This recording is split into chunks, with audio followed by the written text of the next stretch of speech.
बार की बात है, एक बढ़ई था। वह दूर किसी शहर में एक सेठ के यहाँ काम करने गया। एक दिन काम करते करते उसकी आरी टूट गई। बिना आरी के वह काम नहीं कर सकता था और वापस अपने गांव लौटना भी मुश्किल था, इसलिए वह शहर से सटे एक गांव पहुंचा। इधर उधर पूछने पर उसे लोहार का पता चल गया। वह लोहार के पास गया और बोला, भाई मेरी आरी टूट गई है, तुम मेरे लिए एक अच्छी सी आरी बना दो। लोहार बोला, बना दूंगा, पर इसमें समय लगेगा, तुम कल इसी वक्त आकर मुझसे आरी ले सकते हो। बढ़ई को तो जल्दी थी, सो उसने कहा, भाई कुछ पैसे अधिक ले लो, पर मुझे अभी जारी बना कर दे दो।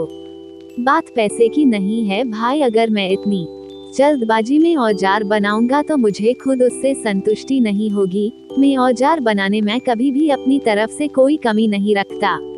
लोहार ने समझाया। बढ़ई तैयार हो गया और अगले दिन आकर अपनी आरी से गया। आरी बहुत अच्छी बनी थी। बढ़ई पहले की अपेक्षा आसानी से और पहले से बेहतर काम कर पा रहा था। बढ़ई ने खुशी से ये बात अपने सेठ को भी बताई और लोहार की खूब प्रशंसा की। सेठ ने भी आरी को करीब से देखा। इसके कितने पैसे लिए उस लोहार ने? सेठ ने बढ़ई से पूछा। 10 रुपये। सेठ ने मन ही मन सोचा कि शहर में इतनी अच्छी आरी के तो कोई भी 30 रुपये देने को तैयार हो जाएगा, क्यों न उस लोहार से ऐसी दर्जनों आरियां बनवा कर शहर में बेचा जाए। अगले दिन सेठ लोहार के पास पहुंचा और बोला, मैं तुमसे ढेर सारी आरियों बनवाऊंगा और हर आरी के 10 रुपये दूंगा, लेकिन मेरी एक शर्त है। आज के बाद तुम सिर्फ मेरे लिए काम करोगे, किसी और को आरी बनाकर नहीं बेचोगे। मैं आपकी शर्त नहीं मान सकता। लोहार बोला। सेठ ने सोचा कि लोहार को और अधिक पैसे चाहिए। वह बोला, ठीक है, मैं तुम्हें हर आरी के 15 रुपए दूंगा। अब तो मेरी शर्त मंजूर है। लोहार ने कहा, नहीं, मैं अभी भी आपकी शर्त नहीं मान सकता। मैं अपनी मेहनत का मूल्य खुद निर्धारित करूंगा। मैं आपके लिए काम नहीं कर सकता। मैं इस दाम से संतुष्ट हूँ, इससे ज्यादा दाम मुझे नहीं चाहिए। बड़े अजीब आदमी हो, भला कोई आती हुई लक्ष्मी को मना करता है। व्यापारी ने आश्चर्य से बोला।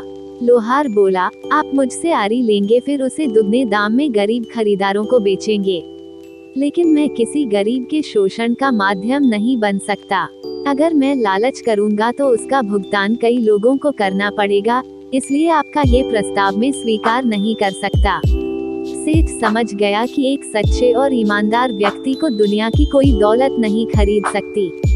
वो अपने सिद्धांतों पर अडिग रहता है। अपने हित से ऊपर उठकर और लोगों के बारे में सोचना एक महान गुण है।